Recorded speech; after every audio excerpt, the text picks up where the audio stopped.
Anakapalli parliament నియోజకవర్గంలో Jal Jeevan machine ద్వారా నీటి సౌకర్యం లేని 2,32,570 ఇండ్లకు నల్లా కనెక్షన్లను, 18 జన ఔషధి కేంద్రాలను, పీఎం కిసాన్ పథకం ద్వారా 2,32,536 మంది రైతులకు పెట్టుబడి కోసం సహాయాన్ని, స్వచ్ఛ భారత్ అభియాన్ ద్వారా 1,87,024 కుటుంబాలకు వ్యక్తిగత మరుగుదొడ్లను, ప్రధానమంత్రి ఉజ్వల యోజన ద్వారా 19,759 ఉచిత గ్యాస్ కనెక్షన్లను, గరీబ్ కళ్యాణ్ అన్న యోజన ద్వారా 8,41,437 మందికి ఉచిత బియ్యాన్ని, ప్రధానమంత్రి స్వనిధి పథకం ద్వారా 7,404 మంది వీధి వ్యాపారులకు, ప్రధానమంత్రి ఆవాస్ యోజన ద్వారా 21,781 మందికి పక్కా గృహాలను, ఆయుష్మాన్ భారత్ పథకం ద్వారా 93,307 మందికి 5 లక్షల వరకు ఉచిత వైద్యాన్ని ప్రధాని శ్రీ నరేంద్ర మోడీ గారు అందించారు.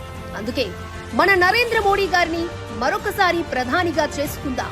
అనకాపల్లి పార్లమెంటు నియోజకవర్గం నరేంద్ర మోడీ గారికి బహుమతిగా అందిద్దాం. వికసిత భారతమే లక్ష్యంగా నిరంతరం శ్రమిస్తున్న మోడీ గారికి మద్దతు తెలుపుదాం.